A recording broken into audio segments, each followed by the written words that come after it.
বছরখানেক আগে কোনো একটা ইস্যুকে কেন্দ্র করে আমি খুব সাহস করে সর্বশেষ একটা ফেসবুকে স্ট্যাটাস দিয়েছিলাম।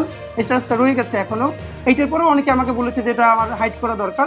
সেখানে আমি লম্বা স্ট্যাটাসের শেষের দিকে যেটা বলেছিলাম যে এখন যে বাংলাদেশ, এই বাংলাদেশে আহ, এই অবস্থায় গণতন্ত্রায়ন আর কখনো হবে না।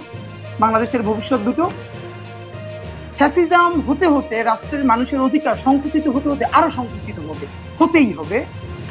এরপরে একটা ম্যাসিভ ডিস্ট্রাকশন হবে, একদম তুমুল একটা ডিস্ট্রাকশন হবে। সেই ডিস্ট্রাকশনের পরে ধীরে ধীরে একটা রিকনসিলিয়েশন তৈরি হবে। সেই রিকনসিলিয়েশন কবে হবে, কত দিনের মধ্যে হবে আমরা জানি না। এর কোনো একদিন পর একটা নতুন বাংলাদেশ বিনির্মিত হবে। তো আমি তো আর রাষ্ট্রবিজ্ঞানী না, যদিও রাষ্ট্রবিজ্ঞানের ছাত্র, কিন্তু এইটা যে 1 বছরের মধ্যেই অন্তত এরকম কিছুটা ঘটে যাবে, এটা বুঝলে তো তখন আরো ভাবসাপ নিয়ে এটা দিতাম, বলতাম যে আমি রাষ্ট্রবিজ্ঞানী এই সে বলে। তো অতখানি সাহস করি নাই। আলাপটা হলো ম্যাসিভ ডিস্ট্রাকশন যেটা হওয়া উচিত ছিল সেটা তো হয় নাই।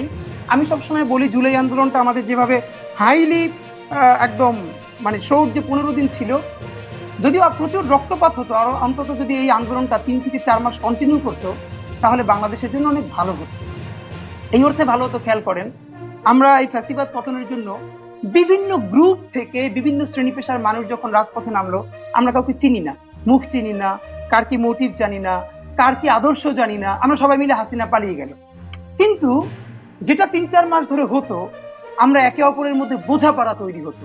কারণ নেশন বিল্ডিং অথবা আরো ছোট করে করে স্টেট বিল্ডিং এর জন্য যেই জিনিসটা সবচেয়ে জরুরি, নিজের জনপরিসরে মানুষের মধ্যে বোঝাপড়া তৈরি হওয়া।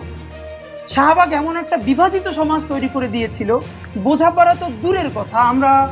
আপনি ভাবেন একটা দেশের মানুষের যেখানে অলমোস্ট 99% মানুষের ভাষা এক, 90% মানুষের ধর্ম এক, এবং বাকি যে 7 বা 8% অন্য ধর্মের, তাদেরকে আমরা ভীষণভাবে চিনি।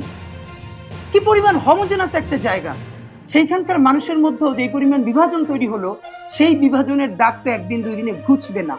সুতরাং এই ফ্যাসিবাদের আইকন পালিয়ে যাবার সাথে সাথে আমাদের কিন্তু এখন বিভিন্ন নতুন নতুন উইং তৈরি হয়ে গেল, নতুন নতুন দোকান খুললো, এখন আমরা এর পক্ষে বিপক্ষে মিছিল দিচ্ছি।